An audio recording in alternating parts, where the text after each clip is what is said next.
বাংলাদেশে আনুষ্ঠানিকভাবে জাতিসংঘ মানবাধিকার মিশনের কার্যক্রম শুরু। ৩ বছরের জন্য OHCHR এর চুক্তি সই হয়েছে, তবে এটিকে প্রত্যাখ্যান করেছে ইসলামী দলগুলো।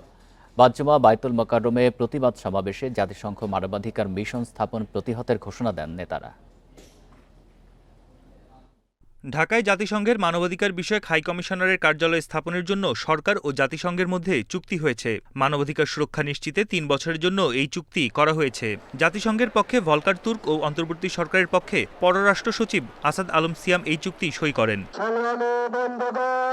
শুক্রবার বাদ-জুমা বায়তুল মোকাররমের উত্তর গেটে এ নিয়ে সমাবেশ করে খেলাফত মজলিস ও ইসলামী আন্দোলন বাংলাদেশ। এতে উঠে আসে শেখ হাসিনার বিচার, গোপালগঞ্জে এনসিপি নেতাদের উপর হামলা ও চাঁদাবাজির বিষয়গুলো। আমরা আন্দোলন করে ফ্যাসিস্টকে আবার বিদায় করব।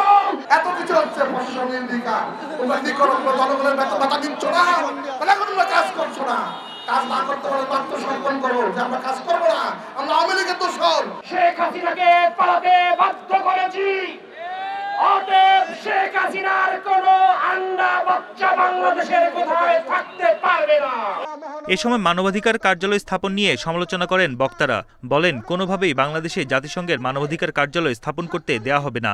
বাংলাদেশের কোন একটি শহরে জাতিসংঘের মানবাধিকার কমিশনের কার্যালয় দেখতে চায় না, বরদাস্ত করা হবে না।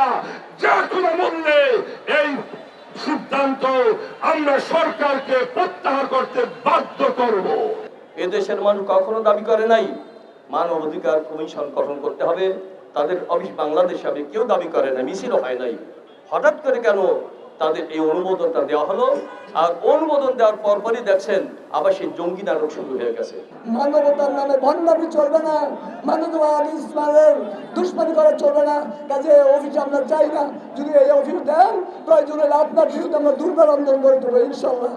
পরে মানবাধিকার কমিশন স্থাপনের চুক্তির প্রতিবাদে বায়তুল মোকাররম থেকে বিক্ষোভ মিছিল বের করে দলগুলো। নাইটিঙ্গেল মোড়ে গিয়ে শেষ হয় মিছিলটি। বন ইবনে কামাল, ইন্ডিপেন্ডেন্ট নিউজ, ঢাকা।